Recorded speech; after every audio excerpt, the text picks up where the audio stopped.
और भगवान का नाम ले, उसमें उसके ऊपर फोकस करे, ज्ञान के ऊपर फोकस करे, आत्मा के ऊपर फोकस करे, तो ये एक जीवन भी काफी है। जैसे 7 दिन में मोक्ष मिल गया, हमारे शास्त्रों में लिखा है, ये बिल्कुल सच है। जरूरी नहीं कि आपको कई सालों तक इसमें करना पड़ेगा, लेकिन हाँ, प्रैक्टिस जब तक वो नहीं पहुंच जाते उस चेतना के स्तर पर, हाईएस्ट लेवल ऑफ कॉन्शियसनेस पे नहीं पहुंचते, तब तक तो जारी रखनी पड़ेगी, तो प्रैक्टिस करनी ही पड़ेगी। और ये कोई आखिरी जन्म नहीं है। ऐसे अगर कर्म बंधन बाकी रहेंगे, प्रारब्ध रहेगा बाकी, तो कई जन्म होंगे। तो ऐसा ना सोचे कि एक ही जन्म में मजे कर लो, नहीं, ये जन्म आपको इसलिए नहीं मिला मजे करने के लिए, ये जन्म मिला है पुरुषार्थ के लिए, आत्मा से परमात्मा बनने के लिए और ब्रह्म स्वरूप आत्मा बनने के लिए हमें पुरुषार्थ के लिए मनुष्य जन्म मिला है। अध्यात्म में जाने से आपको समझ में आएगा कि कितना बड़ा ब्रह्मांड है, कितना बड़ा स्पेस है, कितना बड़ा ये अनंत ब्रह्मांड है, उसमें जीवन है। अध्यात्म तुम्हें ये समझाता है, अध्यात्म ये ज्ञान देता है, तुम्हारे अस्तित्व का ज्ञान बताता है कि तुम कौन हो, कहाँ से आए हो, करना क्या है। अगर हमारी बुद्धि अज्ञानता में भरी रही, हम अज्ञानता में रहे, तो डेफिनेटली एआई हमें बंधन में ला सकता है, हम उसके जासे में फंस सकते हैं, हम उसके कंट्रोल में आ सकते हैं, क्योंकि अगर हमारा मन पे कंट्रोल नहीं है तो हम किसी के भी बंधन में फंस जाएंगे। जी, और अगर इंसान टेक्नोलॉजिकली प्रोग्रेस करे पर स्पिरिचुअली नहीं, तो क्या प्रॉब्लम्स आ सकती है? माया उलझाती है ना, बुद्धि को उलझा देती है, आत्मा को तक पहुंचने नहीं देती, और जो आत्मा तक पहुंच जाए वो जीवन मुक्त हो जाता है, वो बंधेगा नहीं, वो फ्रीडम आ जाएगा, वो जीवन मुक्त हो जाएगा। अगर हमारे माँ बाप गधा बुद्धि है और बुरे कर्म जीवन में किए हैं, और उनकी गति अगर वो होने वाली है, वो गधे योनि में जाने वाले हैं, और आप भी उन्हीं को प्यार कर रहे हो इतना भर भर के, तो आप भी उसी योनि में जाने वाले हो। तो तैयारी करो कि कहाँ जाना है, 84 लाख योनि में कहाँ भटकना है। परम शांति, परम शांति। परम शांति। सभी का स्वागत है, परम परम स्वागत है आज के नए पॉडकास्ट में। मैं हूं अनंत और हमारे साथ है हरिप्रिया। तो आज यूथ से रिलेटेड बहुत सारे क्वेश्चनों के जवाब हम डिस्कस करने वाले हैं, क्वेश्चन और आंसर डिस्कस करने वाले हैं। लेकिन इस पॉडकास्ट को शुरू करने से पहले हरिप्रिया जब छोटी थी तो मेरी बहुत ही नकल करती थी, तो आज वही एक्टिंग को फिर से दोबारा देखते हैं। बताइए। ठीक है। परम शांति।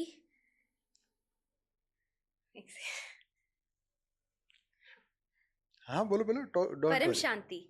तो कैसे हैं सब बेहद किया। बेहद की आत्माएं, श्रेष्ठ आत्माएं, जागृत आत्माएं?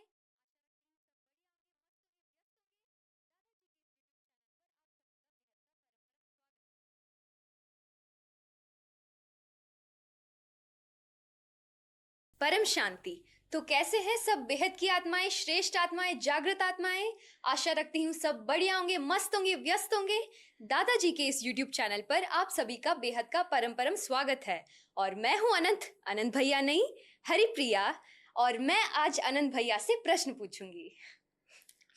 तो थैंक यू सो मच मेरी बढ़िया सी नकल करने के लिए, मुझे बहुत अच्छा लगा, और आप ऐसे ही नकल करते रहें, आगे बढ़ते रहें।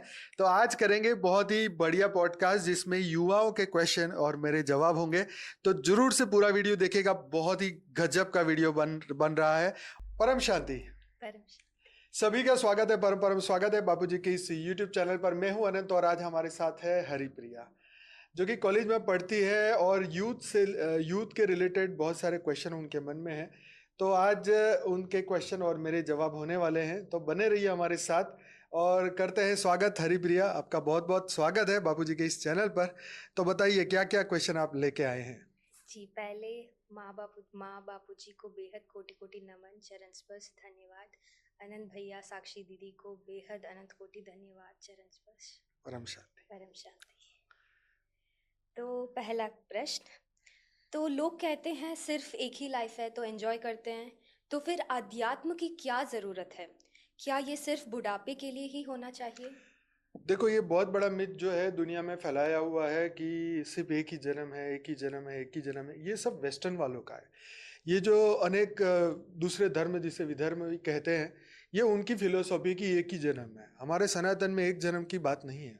हमारे सनातन में तो अनंत जन्मों की बात है, अनंत जन्मों के माता पिता। क्योंकि ये सृष्टि आजकल की नहीं है, ना ही 1000-2000 साल की है। ये तो करोड़ों साल पुरानी ये सृष्टि है, और मनुष्य ने पहली बार जन्म नहीं लिया।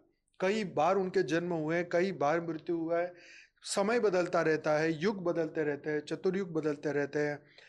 तो प्रारब्ध के हिसाब से, कर्म के हिसाब से, इच्छा वासनाओं के हिसाब से कई बार पुनर्जन्म हुए हो, आज भी हो रहे हैं और आगे भी होंगे। लेकिन वेस्टर्न वालों की ये थियरी है कि बस मजे करो, एंजॉय करो। ये बात कर करके ना हमारे यूथ का दिमाग खराब कर दिया है। तो हमें सत्य की करीब जाना चाहिए। जो बुढ़ापे के लिए स्पिरिचुअलिटी को छोड़ के रखा है, नहीं। हमारे सनातन में कहते हैं कि बच्चा पैदा होता है तुरंत ही उसे बोलो कि भक्ति करे, भक्ति करेगा तो भक्ति का फल मिलेगा, ज्ञान, और ज्ञान से फिर होगा मोक्ष। तो इसीलिए ज्ञान जो है ये हमें बचपन से ही इसमें लग जाना चाहिए। अगर ज्ञान तक बुद्धि नहीं जाती तो भक्ति में जरूर आगे बढ़िए। और ये कोई आखिरी जन्म नहीं है। ऐसे अगर कर्म बंधन बाकी रहेंगे, प्रारब्ध रहेगा बाकी, तो कई जन्म होंगे। तो ऐसा ना सोचे कि एक ही जन्म में मजे कर लो। नहीं, ये जन्म आपको इसलिए नहीं मिला मजे करने के लिए। ये जन्म मिला है पुरुषार्थ के लिए, आत्मा से परमात्मा बनने के लिए और ब्रह्म स्वरूप आत्मा बनने के लिए। हमें पुरुषार्थ के लिए मनुष्य जन्म मिला है। बाकी तो गधे कुत्ते बिल्ली तो कितनी बार जन्म लेते हैं और मरते हैं। उनको ये चेतना नहीं है, उनको ये ज्ञान नहीं है, उनको ये आभास नहीं है। तो मनुष्य जन्म बहुत श्रेष्ठ है। और इसके लिए सिर्फ ये ना समझे कि ये एक है, ये तो अनंत बार जन्म हो चुके हैं, अनंत माँ पिता, अनंत भाई बहन, बहुत अनंत बार हुआ है और आगे भी होगा अगर अच्छे कर्म रहें। और इसलिए ज्ञान मार्ग में आगे बढ़िए। और आज का यूथ हैप्पीनेस चेस कर रहा है, पीस मिसिंग है। तो हैप्पीनेस वर्सेस पीस डिफरेंस क्या है? और हमें पीस की खोज करना चाहिए या नहीं? देखो, शांति की तलाश में हर व्यक्ति शांति की तलाश में ही है, ये तो परम सत्य है। अब रही हैप्पीनेस की बात, तो देखो ना हैप्पीनेस कायम रहती है और ना सुख कायम रहता है, ना दुख कायम रहता है। अगर हम सुख के पीछे भागेंगे तो शांति चली जाएगी, दुख के पीछे दुख आएगा तो शांति तो वैसे ही जाने वाली है। लेकिन सुख के पीछे भी भागने से शांति चली जाती है। हमें भागना नहीं है, अपनी ड्यूटी करनी है, अपने कर्म करने हैं। और कहते गीता में भगवान कृष्ण ने कहा ना कि कर्म कर, फल की इच्छा मत रख। तो कर्म जरूर करने हैं।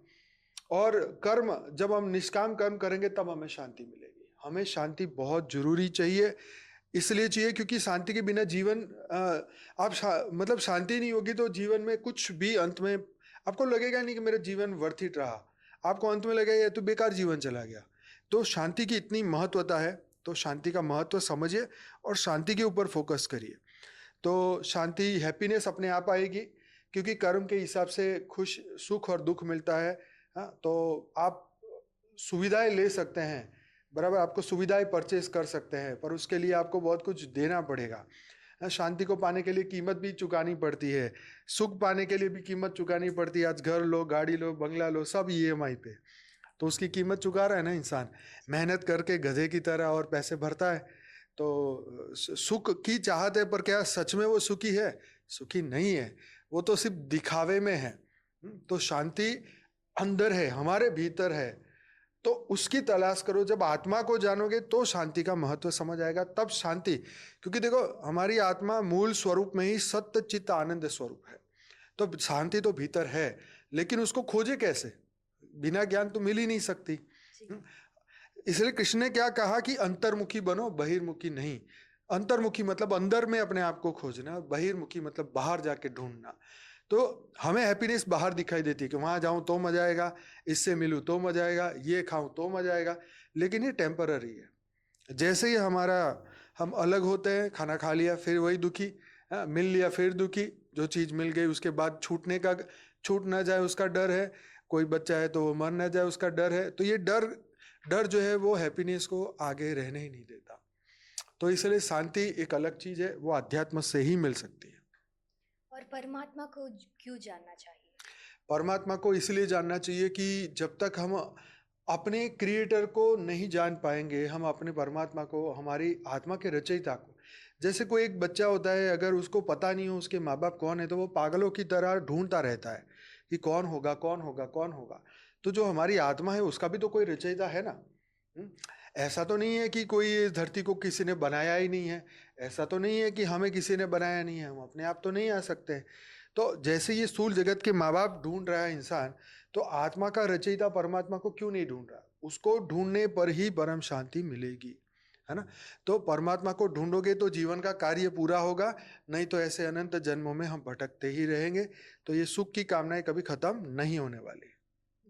और साइंस बोलता है ब्रेन जनरेट्स कॉन्शियसनेस, हम्म पर अध्यात्म बोलता है कॉन्शियसनेस ब्रेन से पहले है। इसका डिफरेंस आप समझाइए। देखो, कॉन्शियसनेस और ब्रेन दो चीज को समझो। तो ब्रेन तो जैसे साइंस वाले फिजिकल चीज को ब्रेन कहते हैं, परंतु अगर हम ज्ञान की भाषा में उसको मन समझे, और कॉन्शियसनेस मतलब चेतना। तो चेतना, जो मन है वो चेतना का छोटा सा पार्ट है। चेतना, कल का जो हमारा लाइव मेडिटेशन का हमारा जो प्रोग्राम था, एपिसोड नंबर 14-12, तो आप जरूर से देखिएगा। उसके ऊपर हमने बहुत डिटेल में चर्चा की है कि मन की मन की परतें होती है जो चेतना के अंदर जमा होती है। मन एक छोटा सा हिस्सा है हमारी चेतना का। तो चेतना ने मन को बनाया है। चेतना मतलब मन जो है ना एक स्टोरेज की तरह, चेतना जो है ना एक स्टोरेज की तरह है, जिसके अंदर सब डेटा इकट्ठा होता जाता है, भावना इकट्ठी होती जा रही है, और मन उसमें से कमांड ले लेके फिर चलता है। तो यहाँ पर हमें चेतना को समझना चाहिए। चेतना के द्वारा मन अपना कार्य करता है। मन अपनी फ्री विल से कार्य नहीं कर सकता। चेतना में जो संस्कार है, जो भावनाएं, जो इच्छाएं, जो कामनाएं, सब कुछ चेतना कॉन्शियसनेस में है। और कॉन्शियसनेस मतलब वही चेतना, मतलब हमारी वो आत्मा। तो उसको कोई बना नहीं सकता, वो तो परमात्मा ने ही बना के भेजी है। लेकिन चेतना के बाद मन बनता है।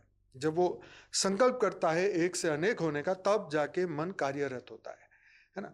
तो चेतना जो है ना वो बहुत पावरफुल चीज है। उसको गहराई से समझने के लिए आपको थोड़ा समय निकाल के कल का मेरा 14-12 नंबर का एपिसोड देखना, आपको बहुत गहराई से समझ में आएगा। मन और बुद्धि का भी विस्तार बताइए। मन और बुद्धि का विस्तार। ओके। देखो, मन और बुद्धि समझे तो मन के अंदर जब हमारे चेतना में से, स्टोरेज में से जब मन ने इच्छा करी, तो बुद्धि उसमें से विवेक को जागृत करेगी कि मन ने ये सोचा, क्या ये सच है, क्या मैं करूं कि ना करूं। तो बुद्धि कार्य करती है, बुद्धि डिसीजन लेती है। वो स्टोरेज में से, चेतना में से जाके वो ढूंढती है, न्यूरो पाथवे ढूंढ के वहां पहुंचती है। वहां से कर्म के अकॉर्डिंगली वो डिसीजन लेती है। वो प्रारब्ध के जो संचित कर्म उससे मदद करते हैं, डिसीजन लेने में हेल्प करते हैं कि हम करें या ना करें, विवेक का द्वारा। तो मन में तो 100 चीजें चलती है, लेकिन हम करते सब थोड़ी ना है। हम सोचते हैं, विचारते हैं क्या योग्य है, लेकिन वही कि बुद्धि सीमित हो जाती है, बुद्धि अंधी हो जाती है, बुद्धि काम करती है, कभी बुद्धि काम नहीं करती। इस सब कुछ कर्म के आधार पर बुद्धि भी डिसीजन लेती है। तो मन और बुद्धि को भी जरूर समझिए। कल के एपिसोड में आपको ये तीनों चीज मस्त समझेगा आएगी। अध्यात्म, साइंस और स्पेस को हम प्रैक्टिकल तरीके से अध्यात्म, साइंस और स्पेस को हम प्रैक्टिकल तरीके से कैसे कनेक्ट कर सकते हैं, क्योंकि आजकल युवाओं साइंस में दिलचस्पी लेते हैं। ओके। तो देखो, पहले तो स्पेस और अध्यात्म को, और तीसरा कौन सा कहा? अध्यात्म, साइंस और स्पेस। ओके। साइंस तो देखो ये शब्द अभी नया नया निकला है, ठीक है, 200-300 साल से साइंस निकला है। लेकिन जो स्पेस है, जो ब्रह्मांड है, और अध्यात्म, तो ब्रह्मांड में जीवन है। जीवन ही अध्यात्म को समझाता है। अध्यात्म में जाने से आपको समझ में आएगा कि कितना बड़ा ब्रह्मांड है, कितना बड़ा स्पेस है, कितना बड़ा ये अनंत ब्रह्मांड है, उसमें जीवन है। अध्यात्म तुम्हें ये समझाता है, अध्यात्म ये ज्ञान देता है, तुम्हारे अस्तित्व का ज्ञान बताता है कि तुम कौन हो, कहाँ से आए हो, करना क्या है। स्पेस साइंस जो है वो सिर्फ थियोरेटिकल चीजें समझाता है। जितने भी साइंटिस्ट है उन्होंने क्या किया, एक थियोरी बना के दे दी कि तुम तो डार्विन से पैदा हुए हो, और हमने साइंस वालों ने मान लिया। लेकिन अध्यात्म ऐसा नहीं कहता। अध्यात्म कहता है कि अहम ब्रह्मास्मि शिवोहम सर्वोहम, हम श्रेष्ठ रचना है। हमारे रचयिता कौन है? तो कि शिव है, महाशिव है, परम महाशिव है। और हमें कहाँ अटका दिया साइंस वालों ने? वो हमें वो बंदरों में अटका दिया, चिंपांजी में अटका दिया है कि गोरिल्ला की तुम संतान हो। तो साइंस जो है ना, ये ब्रह्मांड को नहीं समझ पा रही है, उसका बहुत लिमिटेड विजन है। जो ज्ञान देने वाले थे, अध्यात्म का ज्ञान देने वाले थे, उनको तो वो समझ नहीं पा रहे हैं, उनकी बातों की समझ आती नहीं है। तो साइंस इसीलिए लिमिटेड हो गया है, और इसीलिए न स्पेस को समझ पा रहा है पूरी तरह, ना ही अध्यात्म को समझ पा रहा है। पर युद्ध को ये करना चाहिए कि साइंस को यूज करिए, साइंस के साधन यूज करिए, अध्यात्म में आगे बढ़िए, ठीक है। जब अध्यात्म पे आगे बढ़ोगे तब आपको अस्तित्व को आप ढूंढोगे, फिर आपको समझ में आएगा अच्छा हम तो, हमारा कनेक्शन स्पेस से, हम ऊपर से आए हैं, ठीक है। धरती पर हम डायरेक्ट नहीं आए, हम सूक्ष्म जगत से, निराकारी से आकारी, आकारी से साकारी बने हैं। तो ये पूरा टाइम क्या बोलते हैं ड्यूरेशन है, बहुत लंबा समय है। ये ऐसी दुनिया साकारी दुनिया नहीं थी पहले, साकारी पृथ्वी नहीं थी पहले, निराकारी दुनिया थी, आकारी दुनिया बनी और फिर ये साकारी मतलब 5 तत्वों की दुनिया बनी। तो ये स्पेस से रिलेटेड है, अध्यात्म से रिलेटेड है, परंतु अध्यात्म रास्ता बताएगा। जैसे जैसे इंटरेस्ट लोगे, मैं कौन हूँ, कहाँ से आया हूँ, करना क्या है, मेरी आत्मा कहाँ से आई है, जब ये प्रश्नों के जवाब ढूंढने लगेंगे तब आप इसके अंदर को रिलेशन गहराई से समझेंगे। और वो एवोल्यूशन की वजह से, जैसे हमें पढ़ाया गया था कि चिंपांजी से हम आए हैं, इस मिसकंसेप्शन की वजह से अध्यात्म को भी फॉलो नहीं करते क्योंकि वो सोचते हैं ये गलत है। हाँ, तो साइंस ने गलत थियरी दे दी ना लोगों को, तो इसीलिए तो सब कंफ्यूज हो गए ना। ठीक है ना। अब अध्यात्म में इतने बोलने वाले रहे नहीं, समझाने वाले रहे नहीं, इसीलिए सबने अपने आप को चिंपांजी समझ लिया कि हाँ जो साइंस कहे वही सच्चा है ना। तो इसीलिए ये समझना है कि साइंस जो है ये अभी अभी डेवलप हुआ है, इसके पास इतना नॉलेज नहीं है। और अध्यात्म तो कई करोड़ों साल पुराना है, साइंस तो 200 साल पुरानी है ना। उसके जो साइंटिस्ट निकले 2 4 5 बड़े बड़े, वो भी आए और मर गए, कोई अमर थोड़ी ना है। उनके पास क्या ज्ञान था भाई, यही ज्ञान था। इवोल्यूशन की खोटी गलत थियरी दे दी, ब्रह्मांड की गलत थियरी दे दी, बिग बैंग से वो बना, सब कुछ गलत है। कोई बिग ना बैंग हुआ ना बिग बैंग हुआ, ये पूरा ब्रह्मांड अलग तरीके से चलता है। यही तो जब लाइफ इन मल्टीवर्स की हमारी बुक पढ़ेंगे तो उनको समझ आएगा। हमारी वेबसाइट पर फ्री अवेलेबल है, हिंदी और इंग्लिश में, डाउनलोड करें। तो ज्ञान क्रिएशन को कैसे डिफाइन करता है, एक्सीडेंट, साइंटिफिक थियरी या एक डिवाइन इंटेलिजेंस? ज्ञान क्रिएशन को कैसे डिफाइन करता है? आगे क्या वो एक्सीडेंट से बना, साइंटिफिक थियरी, हाँ, या कोई डिवाइन इंटेलिजेंस? तो भाई डिवाइन इंटेलिजेंस के बिना तो कोई क्रिएशन हो ही नहीं सकता है। मान लीजिए ये मोबाइल है मेरा, बराबर, ये क्या अपने आप कोई बना सकता है? क्या कुंभार बनाएगा क्या इसे? है ये कोई घड़ा है, ये मिट्टी है, ये क्या है? ये तो एक इंस्ट्रूमेंट है जो साइंस से बना है, लेकिन इसके पीछे तो एक इंटेलिजेंस है ना। कोई तो खोपड़ी था ना जिसने ये इसको सोच के बनाया। हाँ, तो ऐसे ही हर चीज के पीछे कोई इंटेलिजेंस है। तो ये पूरा यूनिवर्स, ये पूरा ब्रह्मांड, ये पूरी पृथ्वी, ये ग्रह, ये चांद, सितारे, नक्षत्र, सब कुछ एक डिवाइन इंटेलिजेंस के संकल्प के द्वारा बना हुआ है। हम तो एक छोटी सी चीज को जानते हैं, उसी में खुश हो रहे हैं। दुनिया को मोबाइल देख देख के ही खुशी हो रही है, लेकिन इतना कुछ है देखने, सुनने, समझने को। जी। और साइंटिफिक क्यूरियोसिटी के साथ स्पिरिचुअल विजडम को कंबाइन करना क्यों इम्पोर्टेंट है? देखो, जब तक आपका इंटेंशन स्पिरिचुअल अध्यात्म के प्रति रहेगा नहीं ना, कि मुझे अध्यात्म में आगे बढ़ना है, अध्यात्म को समझना है, तब तक तुम्हारा फिजिकल इंटेलिजेंस की कोई पाई पैसे की वैल्यू नहीं है। समझ गए? ये तुम्हारी फिजिकल पढ़ाई, ये जितना है तुम्हें भौतिक जगत की चीजें बनाने में उसमें मदद करेगा, लेकिन प्रकृति चलती कैसे है यही हमें समझ नहीं आया। हमारा ये 5 तत्वों का शरीर कैसे बना, हमारी आत्मा कहाँ से आई, क्यों फंस गई, ये जब तक हम थियरी ऑफ कर्म नहीं समझेंगे, लाइफ आफ्टर डेथ नहीं समझेंगे, प्रारब्ध को नहीं समझेंगे, विचारों को नहीं समझेंगे, क्रिएशन को नहीं समझेंगे, तब तक हमारा ज्ञान अधूरा है। और ये सब में तो साइंस बात ही नहीं कर रही। कर रही है? नहीं कर रही। कोई भी बात नहीं कर रहा इस पे, जबकि यही तो बेस है। जब तक बेस ही पक्का नहीं होगा तो फिर आप कैसे आगे बढ़ेंगे? तो कहने का मकसद ये है कि ये अध्यात्म जो है हमें एक अलग तरीके की सोच देता है, और साइंस जो है वो फिजिकल दुनिया की सोच देता है, और इसीलिए ये बंधन का कारण बनता है। हम बंध जाते हैं और हमारी ग्रोथ नहीं हो पाती, और जो आपने कहा बिल्कुल ऐसा ही हो रहा है। और एआई, रोबोटिक्स और न्यूरोसाइंस डेवलप हो रहा है, क्या ये टेक्नोलॉजी कॉन्शियसनेस को रेप्लिकेट कर सकती है? देखो, चेतना को तो कोई रिप्लिकेट नहीं कर सकता, हेल्प जरूर कर सकता है, बांध जरूर सकता है, बंधन में ला सकता है। अगर हम चेतना जागृत हो जाए तो हमें कोई बांध नहीं सकता। अगर हम जागृत नहीं होंगे, आत्मस्वरूप के प्रति अवेयरनेस नहीं होगा, तो हम बंध जाएंगे, क्योंकि ये एक माया है। इच्छा माया है, कामना माया है, वासना माया है। तो जितने भी ये इंस्ट्रूमेंट है, एआई हो गया या रोबोटिक्स हो गया, और तीसरा क्या बोला आपने? न्यूरोसाइंस। तो न्यूरोसाइंस एक अलग चीज है, चलो तो साइंस का पार्ट है, लेकिन ये जितनी भी ये एआई वाली चीजें हैं, रोबोटिक्स, वो भी तो एआई से चल रहा है। तो ये एआई एक आर्टिफिशियल है, रियल नहीं है, रियल इंटेलिजेंस नहीं है। रियल इंटेलिजेंस आत्मा के पास होता है, उनके पास आर्टिफिशियल है, वो बनाई गई है। लेकिन हाँ, अगर हमारी बुद्धि अज्ञानता में भरी रही, हम अज्ञानता में रहे, तो डेफिनेटली एआई हमें बंधन में ला सकता है, हम उसके जासे में फंस सकते हैं, हम उसके कंट्रोल में आ सकते हैं, क्योंकि अगर हमारा मन पे कंट्रोल नहीं है तो हम किसी के भी बंधन में फंस जाएंगे। अगर हम अपनी फ्री विल को यूज नहीं करेगा तो हम किसी और की फ्री विल को यूज करेंगे, तो इसीलिए ये बंधन का कारण बन सकते हैं। जी, और अगर इंसान टेक्नोलॉजिकली प्रोग्रेस करे पर स्पिरिचुअली नहीं, तो क्या प्रॉब्लम्स आ सकती है? तो बच्चे पागल हो रहे हैं ना फोन देख देख के, हाँ, जी, तो उनको पता ही नहीं है कि करना क्या है, तो लिमिट रखना पड़ेगा।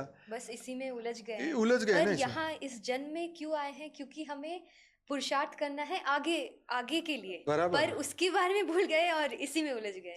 तो ये माया उलझाती है ना, बुद्धि को उलझा देती है, आत्मा को तक पहुंचने नहीं देती, और जो आत्मा तक पहुंच जाए वो जीवन मुक्त हो जाता है, वो बंधेगा नहीं, वो फ्रीडम आ जाएगा, वो जीवन मुक्त हो जाएगा।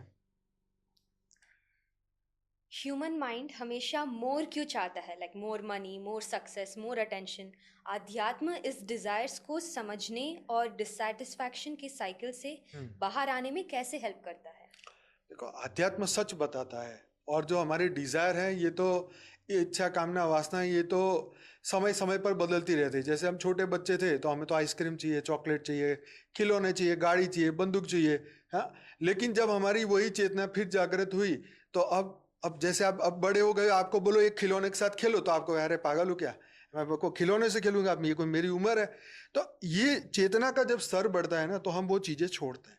तो अध्यात्म में जब हम आगे बढ़ते हैं ना, तो हमें ये जगत झूठा दिखाई देता है, फिर हमें इसमें रस नहीं पड़ता है, हम आगे निकल जाते हैं, समझ गए। तो ये चीजें हमें समझना चाहिए कि हाँ, मोर जो है ना, तो वो कामना, इच्छाएं, वासनाएं, जब तक आत्मा जब सत्य को जान लेगा ना, तो अपने आप छूटेगा। तो इसलिए ये छोड़ना बहुत मुश्किल है, छूटेगा नहीं, अंदर से आवाज आएगा तो छूटेगा। सत्य के करीब जाओगे तो सत्य की अनुभूति होगी, तब हमें समझ में आएगा, अरे हमने तो पूरी जिंदगी इसे खिलौने से खेलते रहे, और अब देखो मृत्यु सामने है। प्रकृति तो किसी को छोड़ती नहीं ना, समय किसी को छोड़ता नहीं, समय तो सबको नष्ट कर देता है।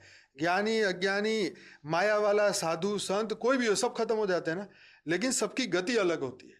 आध्यात्म वाले ऊपर के लोक में जाते हैं, और जो ज्ञान नहीं जानते वो फिर भूत प्रेत बन के यहीं घूमते हैं। तो ये 5 जो विकार है, काम, क्रोध, लोभ, मोह, अहंकार, इन्हें कैसे छूटे? मतलब बोलने के लिए कोशिश करते हैं पर कई लोगों को नहीं छूटता है बहुत प्रयास करने के बाद। बेटा, हर चीज प्रैक्टिस से होती है। देखो, बिल्कुल। एक वकील अगर अपनी वकालत ना करे तो क्या हो जाएगा, उसको 5 साल बाद पूछोगे, अरे मैं तो कुछ नहीं कर सकता। एक डॉक्टर अगर अपनी डॉक्टरी बंद कर दे, पेशेंट चेक करना बंद कर दे, तो 5 साल बाद जाके पूछो, सब भूल जाएगा। दवाई बदल जाएगी, टेक्नोलॉजी बदल जाएगी, लॉ बदल जाएगा। तो हर एक को प्रैक्टिस करनी पड़ती है, तो ये छोड़ने की प्रैक्टिस करनी पड़ती है। जैसे हर दिन हम अपने आप मन को स्वस्थ करते हैं, शरीर को स्वस्थ करते हैं, तो मन को स्वस्थ करना पड़ेगा, अंतःकरण को स्वस्थ करना पड़ेगा, ज्ञान और योग की प्रैक्टिस करनी पड़ेगी, मन को सत्य की ओर लेके जाना पड़ेगा, तब जाके ये धीरे धीरे छूटेगा। अचानक ऐसा नहीं कि ये गोली खाई और 1 मिनट में सब जीवन मुक्त हो गया, ऐसा नहीं होगा। कई साल लगेंगे, किसी को कई कई साल लगते हैं, किसी को कम समय लगता है, सबके अपने अपने पुरुषार्थ के ऊपर है, जीवन के लक्ष्य के ऊपर है, कितना प्रैक्टिस करता है। कहते हैं ना, प्रैक्टिस मेक मैन परफेक्ट। तो ये अध्यात्म में भी एक प्रैक्टिस है, झूठ नहीं बोलना, इच्छा कामना वासना नहीं बढ़ाना। अगर हम भी सोच ले हमें तो अंबानी बनना है, तो 100 जीवन भी हमारे कम पड़ेंगे, पर हमें बनना ही नहीं, तो फिर ये जीवन ही बहुत है। तो जब हमने ऐसी इच्छाएं छोड़ दी, हमें सिर्फ अपनी ड्यूटी करनी है, कर्तव्य करना है, दाल रोटी चाहिए, अपना घर के लिए जो भी चाहिए, नॉर्मली अगर हम इच्छा रखें और भगवान का नाम ले, उसमें उसके ऊपर फोकस करे, ज्ञान के ऊपर फोकस करे, आत्मा के ऊपर फोकस करे, तो ये एक जीवन भी काफी है। जैसे 7 दिन में मोक्ष मिल गया, हमारे शास्त्रों में लिखा है, ये बिल्कुल सच है। जरूरी नहीं कि आपको कई सालों तक इसमें करना पड़ेगा, लेकिन हाँ, प्रैक्टिस जब तक वो नहीं पहुंच जाते उस चेतना के स्तर पर, हाईएस्ट लेवल ऑफ कॉन्शियसनेस पे नहीं पहुंचते, तब तक तो जारी रखनी पड़ेगी, तो प्रैक्टिस करनी ही पड़ेगी। जी, तो दृढ़ निश्चय करना पड़ेगा, जीवन का लक्ष्य बनाना पड़ेगा, और उस पर कार्य करना पड़ेगा, नहीं तो कुछ भी नहीं होगा, सिर्फ ऐसे बैठे रहेंगे, कुछ नहीं होगा। जी। और आजकल की जनरेशन लॉस्ट फील करती है, आइडेंटिटी, पर्पस, डायरेक्शन, तो ये स्पिरिचुअल क्राइसिस का निशानी है? बिल्कुल, ये क्राइसिस ही तो है। और ये आज दुनिया मतलब इस मार्ग पे जा रही है जहाँ पर उनको वापस लाने वाला कोई नहीं है, ठीक है, उनको सत्य कहने वाला कोई नहीं है। तो स्पिरिचुअल क्राइसिस ही है ना, जब हम आत्मा को नहीं जाने, परमात्मा को नहीं जाने, मन बुद्धि संस्कार को नहीं जाने, थियोरी ऑफ कर्म को नहीं जाने, लाइफ आफ्टर डेथ को नहीं जाने। ये एकदम नेसेसरी है, मतलब ये बचपन में स्कूल में आना चाहिए। गीता हमने पढ़ी नहीं है और हमने इतना सारा फालतू की बातें इतनी सीख ली है, कौन सी गेम कहाँ मिलती है, क्या गेम खेलना है, कौन चला रहा है, मतलब बुद्धि 24 घंटे इसी में लगी रहती है। अब बुद्धि स्थूल जगत में लगी रहेगी तो फिर तो कुछ मिलने वाला नहीं है। सोचिए, ये बात तो सोचिए। जैसे एक आप सोचिए कि अगर बच्चे को कोई पढ़ाई करनी है और वो बुक ही ना पढ़े तो क्या होगा उसका? पूरे दिन खेलता ही रहे, खेलता ही रहे, खेलता ही रहे, माँ कुछ बोले ही नहीं, क्या है मेरे बेटे को, मैं क्यों बोलूँ? तो उसका भला कैसे होगा? तो ऐसे अध्यात्म में भी अगर बुद्धि नहीं लगेगी तो स्थूल जगत में बुद्धि लग गई तो क्या फायदा, क्या मिलेगा? कुछ भी नहीं। अगर स्थूल पढ़ाई भी नहीं करी तो एक डिग्री भी नहीं मिली तो भी उसका जीवन बेकार है, कोई नौकरी नहीं रखेगा, पगार नहीं देगा, घर कैसे चलेगा? तो ऐसे ही खेल खेल में तो ये क्राइसिस ही है। एंजाइटी, लोनलीनेस और ओवरथिंकिंग में यूथ में इतना कॉमन हो गया है, इसका डीपर कॉज क्या है और इससे बाहर कैसे निकले? ओवर थिंकिंग हो, एंजाइटी हो, और क्या बोला आपने? एक और है लोनलीनेस, अकेलापन। देखो, ये इसलिए होता है कि हम कोई चीज़ को पकड़ लेते तो हम छोड़ नहीं पाते, और फिर क्या होता है कि हम इतनी गहरी उसकी सोच में चले जाते हैं कि फिर उस विचार को पकड़ के उसी के ऊपर फोकस करके बैठे रहते हैं, ठीक है। फिर हम कहेंगे कि हम अकेले हो गए, हमें कोई पूछने वाला नहीं, लेकिन हमारा मन जो है ना, उसने एक कनेक्शन ऐसा बना लिया है जो टूटता नहीं है, जो छूटता नहीं है। फिर उसी के ऊपर थिंकिंग चालू चालू चालू चालू, अब क्या होगा, अब क्या होगा, अब क्या होगा, अब क्या होगा। इस तरीके की जो थिंकिंग आ जाती है वो उसे अकेला कर देती है। ओवर थिंकिंग से उसकी जो आत्मा की एनर्जी है वो वेस्ट हो जाती है, और जो स्ट्रेस है वो तो हर पल बनी रहा है। क्योंकि जहाँ पर चिंता है, कामनाएं हैं, वासनाएं हैं, तो इंसान को वो चैन नहीं लेने देती, वो शांति की तलाश करता नहीं है। तो इसमें हर व्यक्ति इसमें फंसता जा रहा है, क्योंकि दुनिया के स्तर पे वायुमंडल खराब हो रहा है, दुनिया में, विश्व में युद्ध दिख रहे हैं, और फाइनेंशियल सिचुएशन भी ऐसी बन रही है कि नौकरी मिल रही है, कभी छूट रही है, कभी मिलती है, कभी छूट जाती है, और इच्छा कामना इतनी बढ़ती जा रही है कि हर दिन हमें कुछ ना कुछ नया चाहिए। हमें ये चाहिए, वो चाहिए, तो कहाँ से आएगा, है ना? तो ये जो हमारी डिज़ायर पल पल बढ़ती जा रही है, वो हमारी ओवर थिंकिंग को बढ़ाते हैं, स्ट्रेस को बढ़ा रहे हैं, जो चाहिए वो मिल नहीं पा रहा है, नई नई चीज़ें हम हर दिन देख रहे हैं। और हमारे यूथ और युवाओं को जो है उल्लू बनाने के लिए वेस्टर्न वर्ल्ड वालों ने पार्टी कल्चर डाल दिया, बर्थडे पार्टियों का कल्चर डाल दिया, ऐसे ऐसी उल्टी सीधी बातें उनके दिमाग में डाल दी है कि बस उनको हर पल जो है ना पार्टी चाहिए, हर पल मतलब खुशी की तलाश में है, कोई फ्रेंड चाहिए, किसी से बात करनी है, मतलब वो चैन से बैठ नहीं पा रहा है। तो ये जो जो तीनों जो चीज़ें आपने बोली है, ये हमारे अज्ञान का परिणाम है। हमारा रियल पर्पस हम भूल चुके हैं, तो हमें किसी और ने हमें ऐसी गोली दे दी है कि बस ये खाओ और आनंद मिले, लेकिन रियल में ऐसा कुछ भी नहीं है। जैसे एक चेन स्मोकर होता है, जब किसी दोस्त के कहने पर पहली बार स्मोक करता है तो वो खांसी करने लगता है, लेकिन वो दोस्त बोलता है कुछ नहीं कुछ नहीं, अरे कुछ नहीं होगा, अरे एक बार करके देख फिर मजा आएगा।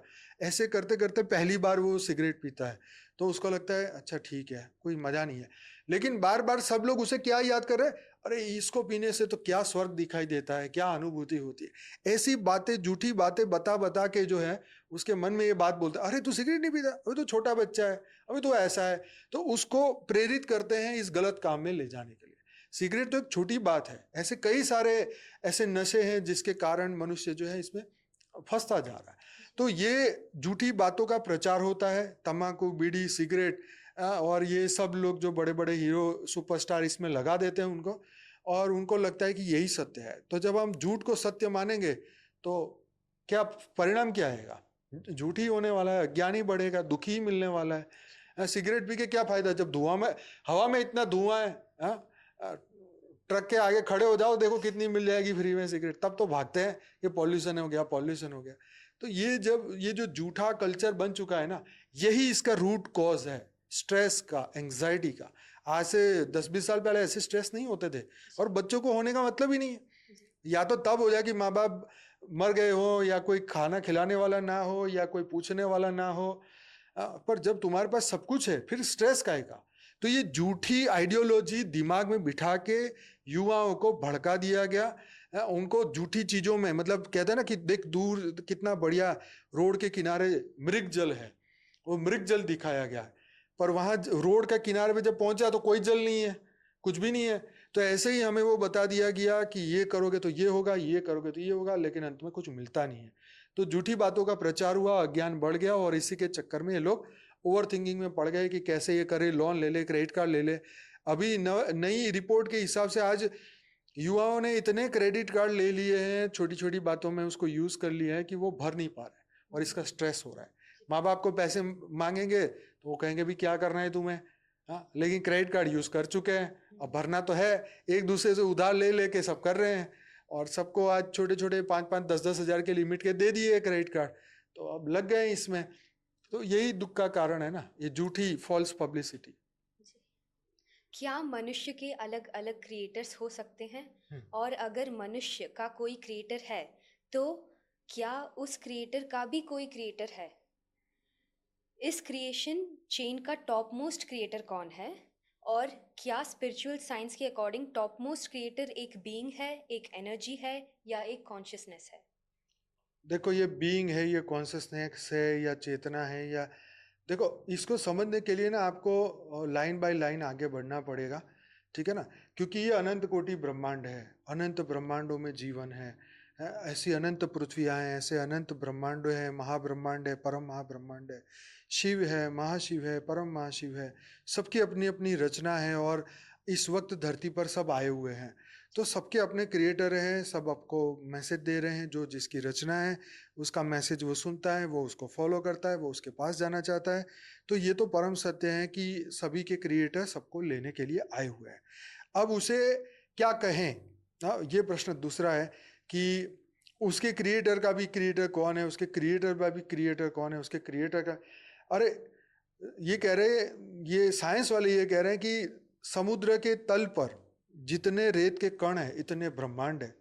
तो आप सोचो कितने सारे क्रिएटर, एक ब्रह्मांड, एक शिव ने एक ब्रह्मांड बनाया, तो ऐसे रेत के कण अरबों, अरबों इंटू अरबों, मतलब अभी साइंस कह रहा है कि 2 ट्रिलियन गैलेक्सी है, और एक गैलेक्सी में मिनिमम 800 अरब ब्रह्मांड है।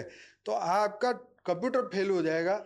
2 लाख इंटू 2 लाख करोगे तब जाके करोड़ के हिसाब से वो आपको वो ब्रह्मांड की संख्या मिलेगी। तो ये बहुत गहरा रहस्य है, और उसके लिए समय निकाल के बापूजी का एक वीडियो देखिएगा, 7 सीक्रेट ऑफ शिवा, जिसमें आपको और गहराई से आंसर मिलेगा।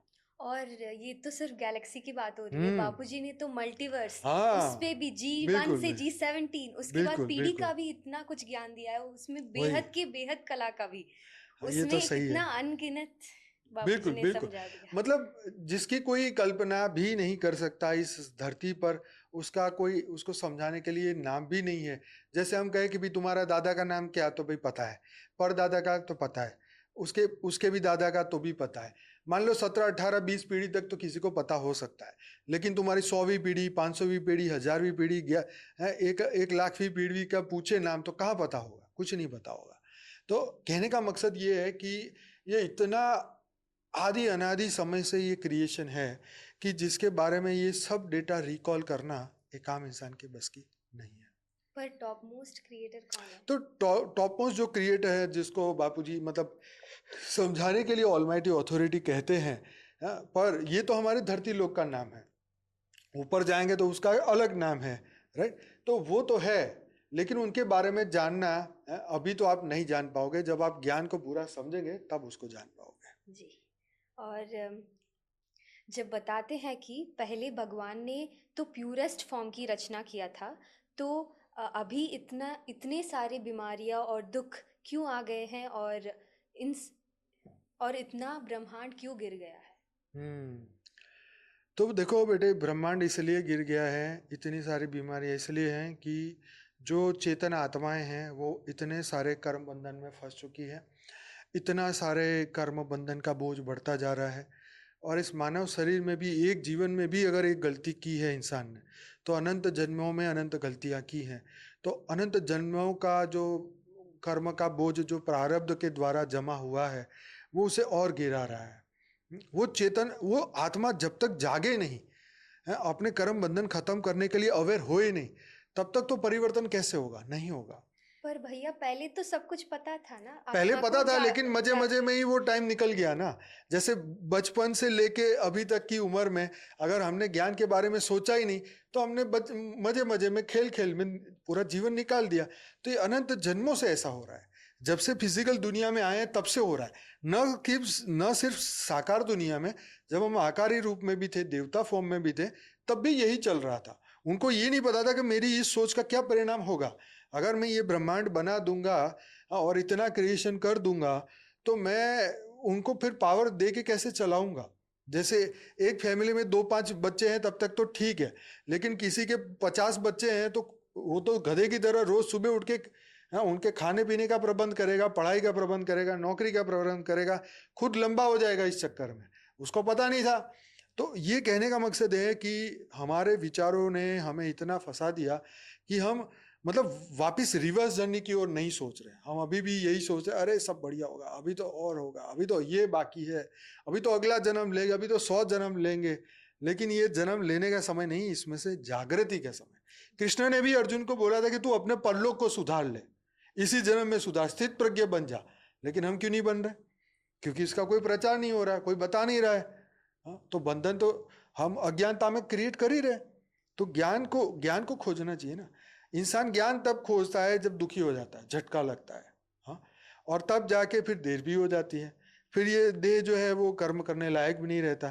कुछ अच्छा सोचे तो उसके लिए भी समय नहीं रहता। तो जब जो जागे तब सवेरा, है कि नहीं? जी। कोई स्टूडेंट स्पिरिचुअलिटी को एक्सप्लोर क्यों करे? अगर कोई करना भी चाहता है तो पहला स्टेप क्या होगा? देखो, पहले तो बात है कि स्पिरिचुअलिटी की ओर आगे बढ़ना। ये जैसे आज नॉर्मल जीवन में कहते हैं ना, है तू पढ़ाई नहीं करता है, तेरे पापा ने स्कूल में नहीं रखा, इतना बड़ा हो गया तो स्कूल नहीं जा रहा।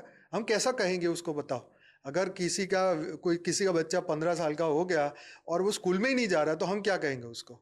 अनपढ़ कहेंगे, गंवार कहेंगे, पता नहीं कैसा ही है। तो अध्यात्म भी इतना ही इंपॉर्टेंट है, लेकिन इसकी ये इंपॉर्टेंस लोगों ने खत्म कर दी है। आप समझ रहे हैं? तो जब इंपॉर्टेंस खत्म कर दोगे तो फिर उसकी वैल्यू नहीं रहेगी। तो वैल्यू नहीं होगी तो कोई करेगा क्यों? तो हमें उसकी वैल्यू समझानी है कि अगर तुमने ये नहीं किया तो तुम्हारा ये जन्म गधे की तरह वेस्ट हो जाएगा, और आगे फिर नया गधा पैदा होगा और फिर नए गधे की तरह जीवन जीना पड़ेगा। तो पहले तो वैल्यू क्रिएट करो, समझाओ। हाँ, जैसे एक नॉर्मल पढ़ाई के लिए कितना माँ बाप उसको समझाते हैं, पढ़ेगा नहीं तो नौकरी कहाँ करेगा? हाँ, खेत में जाके काम करना, मजदूरी करनी पड़ेगी, ईंटें उठानी पड़ेगी। तो ऐसे ही पहले इसको इम्पोर्टेंस समझाओगे, फिर वो इस पे स्टडी करेगा, उसके माँ बाप भी साथ में इसके साथ जुड़ेंगे, तब इसमें वो आगे बढ़ेगा। और बढ़ना ही चाहिए, बहुत इंपॉर्टेंट है इसका। इसके बिना कुछ फायदा नहीं है इस जीवन का। अब आपको ऐसा लगता हो कि यार नहीं किया तो क्या फर्क पड़ेगा, तो फर्क ये पड़ेगा कि तुम ऐसे अकर्म कर बैठोगे, ऐसे विकर्म कर बैठोगे, ऐसे बुरे कर्म कर बैठोगे, और फिर बाद में पता चलेगा अरे हाँ, हमारा तो पूरा जिंदगी का किया धरा सब फेल हो गया। तो सब कुछ नष्ट होने से पहले जाग जाओ और अपने श्रेष्ठ कर्म करो, श्रेष्ठ विचार करो, अपने आत्मा को जानो, परमात्मा को जानो, और दुनिया को बदलने के इस मार्ग पे आगे बढ़ो। ये एंटरटेनमेंट, सोशल मीडिया, इन सब डिस्ट्रैक्शन से बाहर कैसे निकले? करियर, स्टडीज और रिस्पॉन्सिबिलिटी के बीच स्पिरिचुअल ग्रोथ को बैलेंस कैसे किया जाए? जैसे स्थूल पढ़ाई के लिए कितना घंटा निकालते हो ना? जी। तो ऐसे ही बढ़िया से पॉडकास्ट, आध्यात्म की किताबें, गीता, रामायण, महाभारत, हमारे वेद, उपनिषद, पुराण, शास्त्र हमें यही तो मदद कर रहे हैं।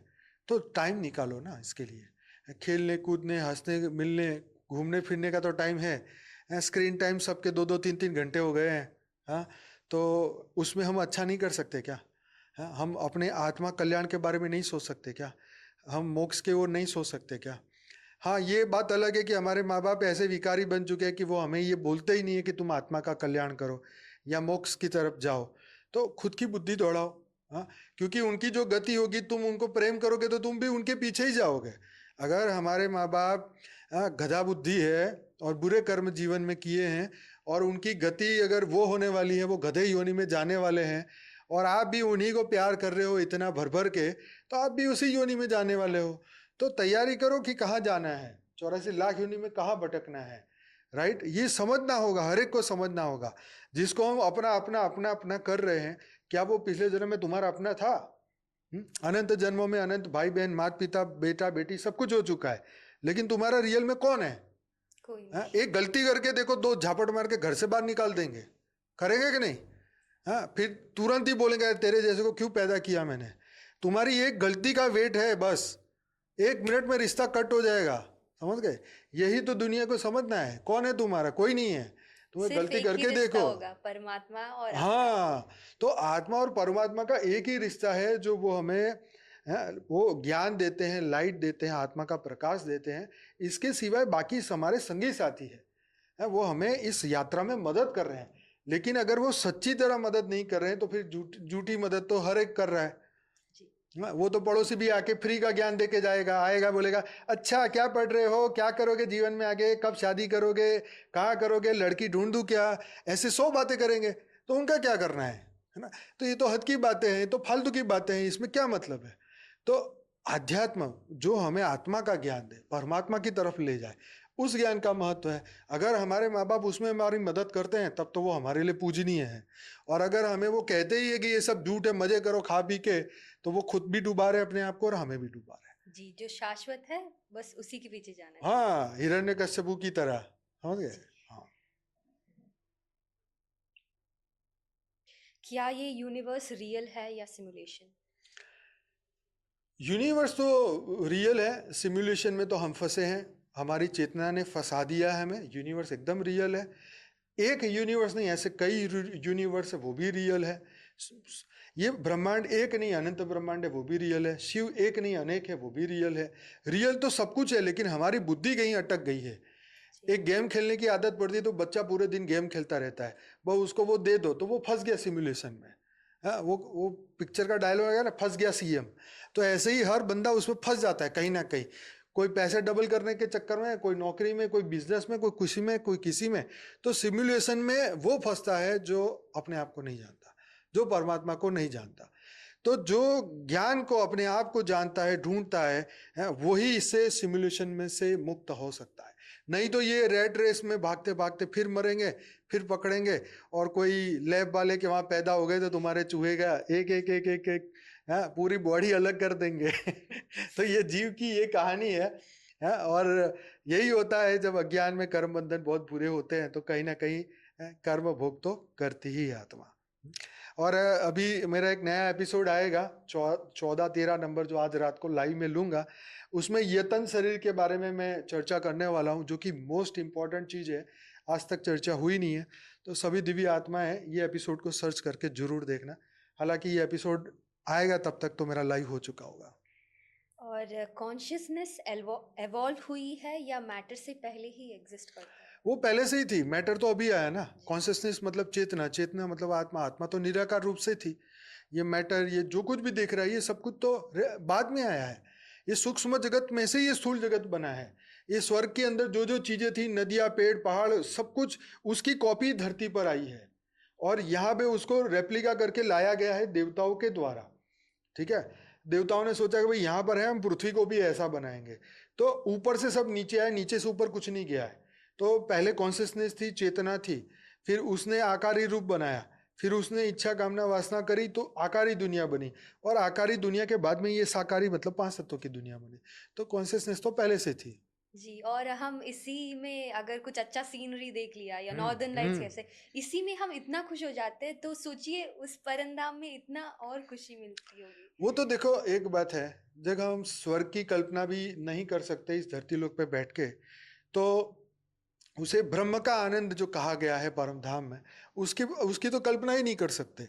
जैसे एक बंदा दौड़ता दौड़ता 100 मीटर की दौड़ रेस अगर दौड़ रहा है और वो जीत जाता है, तो यहाँ पे वो, अभी उसको पता नहीं था मैं जीतूंगा कि नहीं, लेकिन जब वो 100 मीटर की रेस क्रॉस करता है, रिबिन तोड़ के जब वहां पहुंच जाता है, कितना खुश होता है।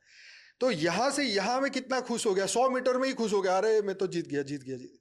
तो ये तो धरती लोक की जीत है ना। ये तो भाई कुछ 5 मिनट बाद तो वो खुशी भी खत्म हो जाएगी। फिर कोई कहेगा अच्छा बहुत बहुत बधाई, गए हाँ हाँ जीत गए, चलो बात खत्म। फिर वो बधाई भी तुम्हें कोई खुशी नहीं देगी। ऐसे ये धरती लोक की खुशी है, यहाँ तक की है, ऊपर की तो कोई कल्पना भी नहीं कर सकता। और स्वर्ग के सुख भी तो टेम्पररी है, जैसे यहाँ का है। हाँ। यहाँ भी बढ़िया बंगलो बना हो, 10 20 30 साल में खराब हो जाएगा, गिर जाएगा, फिर रहने वाला नहीं होएगा। तो यहाँ पर कोई अमर नहीं है, सब कुछ विनाशी है। तो विनाशी में बुद्धि लगा के कौन से तुम्हें, हाँ, कितने दिन खुश हो जाओगे? हाँ, कोई कह रहा है हमें बढ़िया बढ़िया घर में जन्म मिला है, गाड़ी बंगला महल सब कुछ है, तो भोग लो। कितने दिन भोगोगे? कितने दिन शरीर चलेगा? कितने दिन मजे करोगे? क्या बाल सफेद नहीं होंगे? हाँ, होंगे कि नहीं? क्या तुम अमर बन जाओगे? हाँ, 50 60 70 में तो रहोगे कि नहीं रहोगे ये भी नहीं पता है। तो ये हैप्पीनेस मिले इसकी कोई गारंटी नहीं है धरती लोक पे, ये मृत्यु लोक है, टेम्पररी है।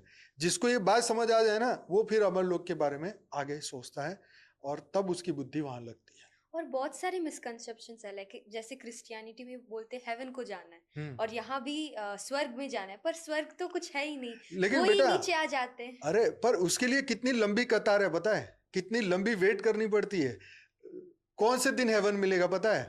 जजमेंट डे के दिन। हाँ। हाँ, और ये कब बातें बोली गई हेवन के बारे में? 2000 साल पहले।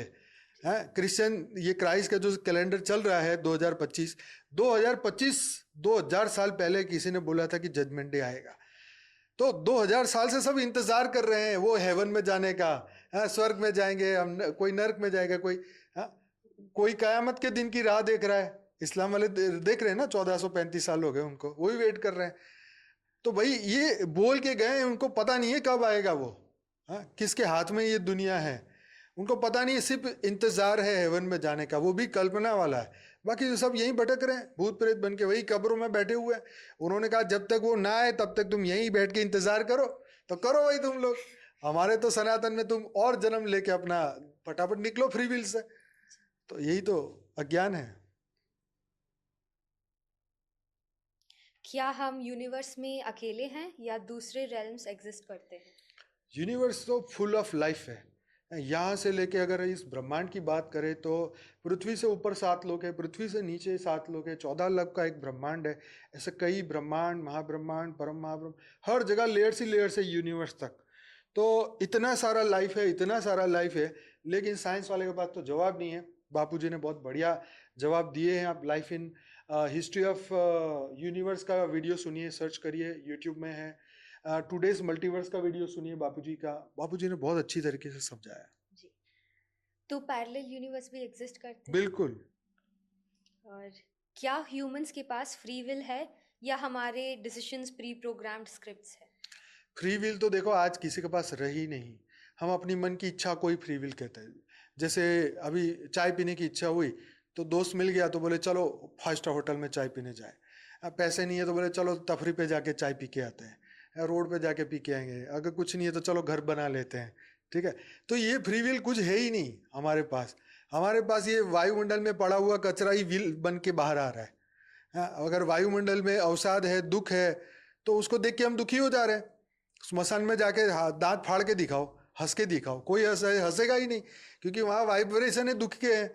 मंदिर में जाओ तो मंदिर के अलग वाइब्रेशन है, जहाँ जैसे वाइब्रेशन है ऐसी तुम्हारी विल। तो बताओ कहाँ है फ्री विल? है ही नहीं। हमें 2 शब्द कोई बोल दे पूरे दिन दुखी होके रोते रहेंगे, अरे नहीं ये बोल दिया बोल दिया बोल दिया। तो हम एक फीलिंग से ऊपर नहीं हट सकते, तो इतनी बड़ी फ्री विल को कैसे उपयोग करें बताओ?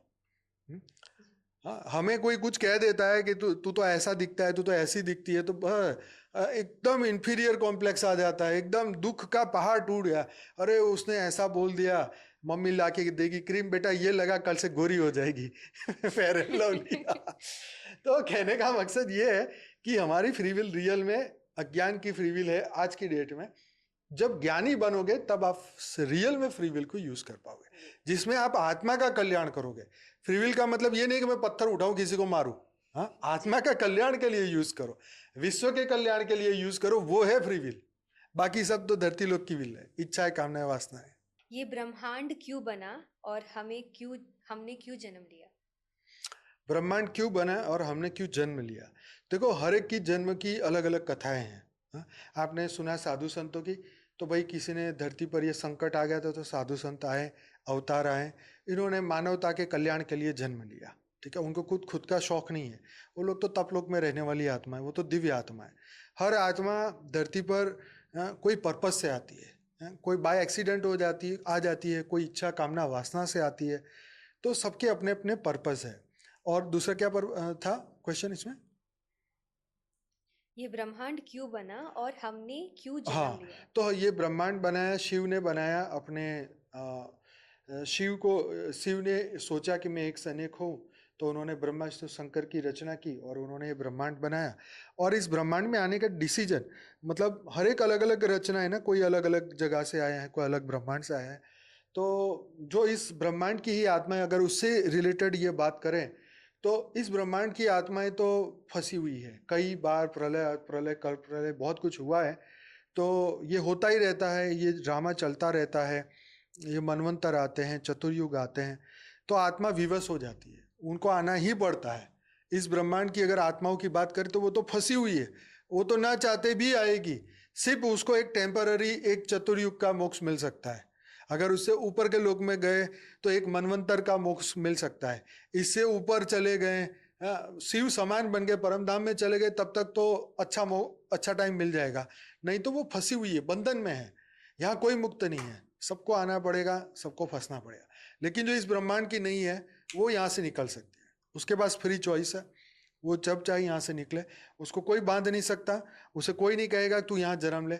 अपने कोई पर्पस से वो जन्म लेगी और यहाँ से निकल जाएगी। टाइम लीनियर है या साइक्लिकल? अ, इसको समझाइए थोड़ा। साइक्लिकल 4 युग है ना, हम्म। तो चक्र में चलता हाँ है, तो हाँ साइक्लिकल। हाँ। तो ये जो समय है वो समय शिव ने चालू किया समय, और वो युगों के हिसाब से ही चलता रहा। जैसे जब पहली बार ये ब्रह्मांड बनाया गया तो ये चतुर्युग पहले बने, तो उसी को ही रिपीट करते करते करते ऐसे साइक्लिक बनता गया, और ये साइकिल चलती ही रही। एंडलेस साइकिल है, सनातन में एंडलेस साइकिल है। शिव ने अपने ब्रह्मांड को वापस समेट लिया, फिर संकल्प किया, फिर सब पैदा हो गए, फिर साइकिल चालू हो गया, फिर जब मन किया वापस अपने अंदर समा लिया, फिर चालू किया, फिर किया। तो ये उनके विल के ऊपर चलता है। इसलिए कहते हैं शास्त्रों में, ब्रह्म की इच्छा को कोई नहीं जान सकता। मतलब ये साइकिल कब रुकेगी कोई नहीं जान सकता। शास्त्रों में भले टाइम लिखा हुआ है, पर ऊपर वाले की विल चलती है। वो डमरू बजाएगा, पूरी धरती हिलेगी। जी।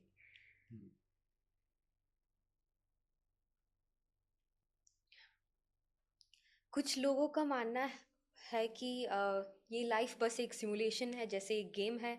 हम सब एक वर्चुअल एनवायरनमेंट में है, और सही गलत जैसी कोई चीज़ नहीं होती है, बस सबके परसेप्शन होते हैं। तो वो ऐसी सोच रखने से नास्तिक लोगों जैसे सोच रखते हैं, तो उन्हें इस ज्ञान को कैसे समझाए?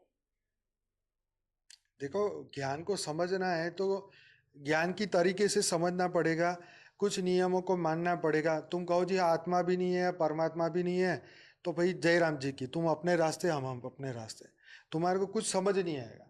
जैसे साइंस का भी एक नियम समझना हो कि H2SO4 कैसे बना, तो आपको ये धारणा ये रखनी पड़ेगी कि ये ऐसा है, ये सल्फ्यूरिक एसिड है, ये एसिड है, दोनों को मिलाएंगे तो ऐसा होगा। तो हमें कुछ मानना पड़ता है। साइंस के अंदर भी एक एक्सपेरिमेंट करने के लिए कि भाई इसमें H2SO4 करने से ही बनेगा एसिड, तो वो पेप्सी तो बनेगी नहीं ऐसे ये मिलाने से। तो ऐसे ही ये ब्रह्मांड है, आत्मा है, परमात्मा है, ऐसे रॉ मटेरियल को समझना पड़ेगा पहले।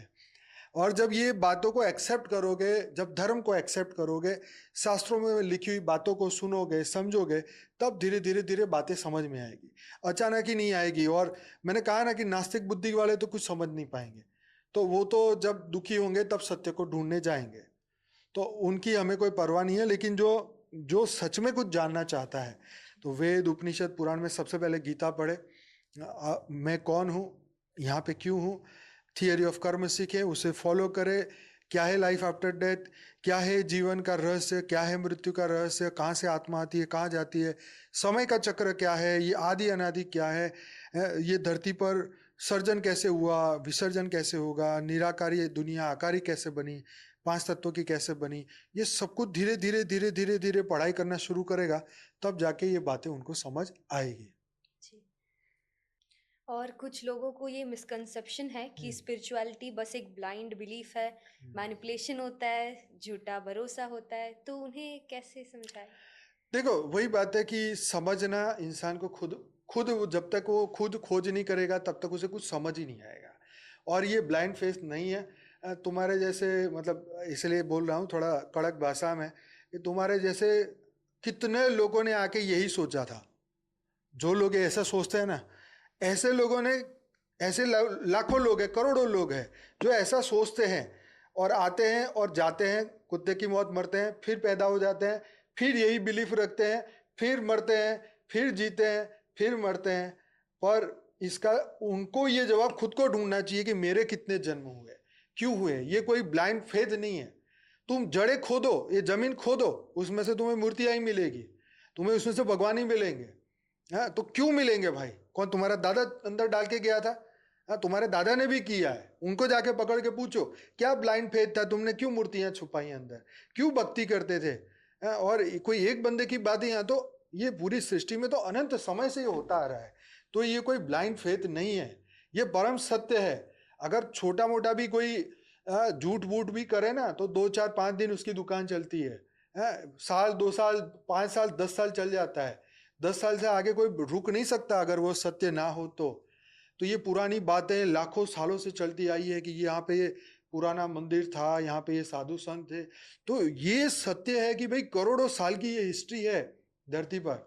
हाँ, और ये ऋषि मुनियों की ये सृष्टि बनाई हुई है, ये दिव्य देवताओं की सृष्टि है, ये सब कुछ परम सत्य है, ये कोरी कल्पना नहीं है।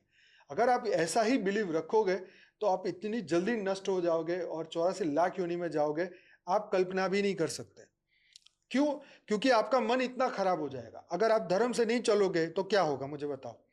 अगर आप रोड पे 100 की स्पीड में चलते रहोगे, हर सिग्नल को तोड़ते रहोगे और 100 से नीचे करोगे नहीं स्पीड, तो 2 मिनट में तुम्हारा एक्सीडेंट हो जाएगा, 2 मिनट तो हॉस्पिटल पहुंच जाओगे, और वहां कोई मिला नहीं तो सीधे ऊपर। तो जब एक रोड पे चलने के लिए तुम्हारे को इतने रूल्स फॉलो करने पड़ते हैं, तो ये जीवन क्या अपने आप ही चलता रहेगा क्या? तुम्हारा मन आउट ऑफ कंट्रोल हो गया तो पता नहीं कहाँ पहुंचा देगा वो तुम्हें। इसीलिए पहले तो मन को समझो। मन को जब समझ लो ना, तो फिर उसको चलाने वाला कौन है उसको समझो।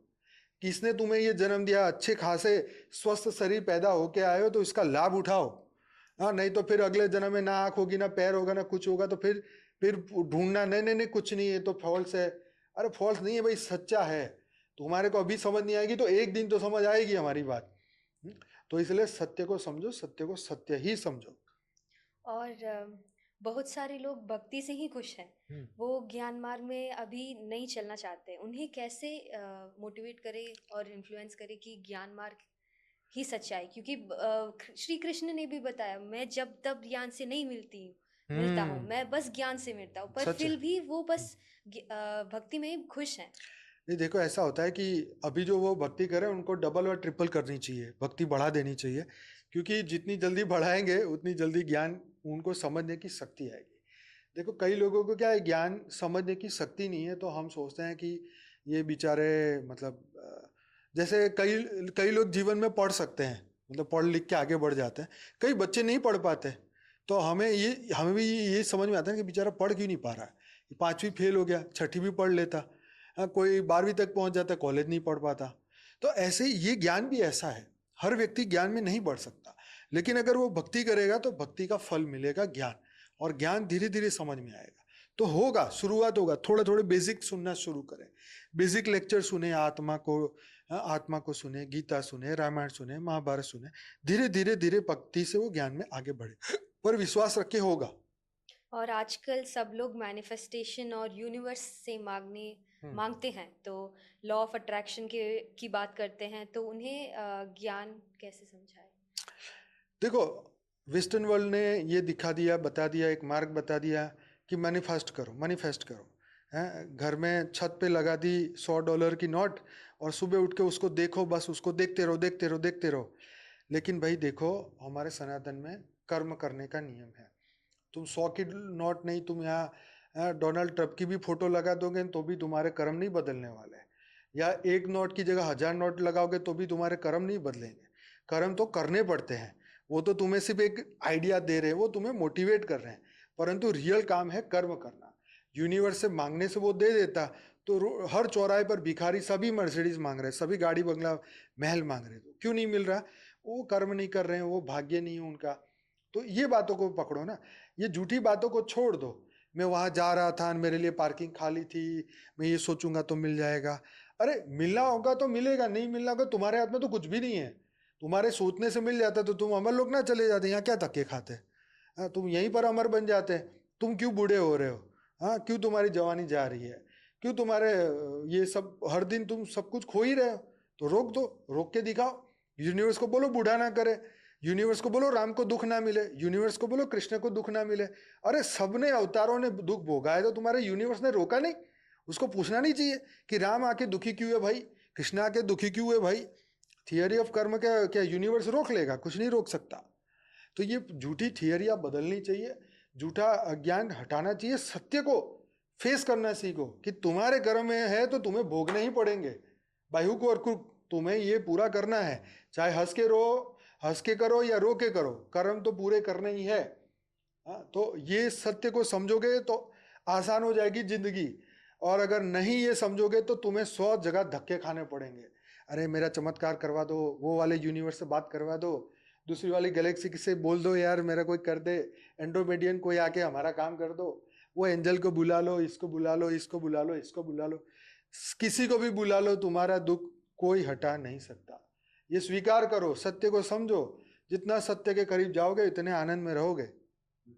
तो क्या अभी आने वाला साल स्पिरिचुअल एवोल्यूशन का होगा? 100%। जो आध्यात्म की ओर जा रहे हैं उनके लिए तो ये मतलब एक जबरदस्त टाइम आ रहा है। 2026-27 आंखें खुलने वाली है सबकी, समझ गए? ऐसा समय आ रहा है कि सबकी आंखें वो खोल देगा। तो इसीलिए बापूजी का भारत बचेगा पार्ट 1, 2, 3, ये 3 पार्ट को आप जरूर देखिए, आपको इसके जवाब वहीं से मिलेंगे। ठीक है बेटे? चलो, तो बहुत बहुत धन्यवाद इस वीडियो को देखने के लिए। अच्छा लगा है तो लाइक करो, शेयर करो, कमेंट करो, दुनिया तक पहुंचाओ। और कुछ भी और क्वेश्चन है तो भी आप लिखेगा। बहुत बहुत धन्यवाद। परम शांति। परम शांति। बेहद की परम शांति सोचो, बोलो परम शांति। Join us daily for our morning live meditation, Monday to Saturday, 5:30 to 6:30 a.m. Join us daily for live meditation, 10 p.m. to 11 p.m. on YouTube Live. Subscribe now. Website www.paramshanti.org. Email us anand@paramshanti.org. Like, share, subscribe. Join today. बेहद की परम शांति सोचो।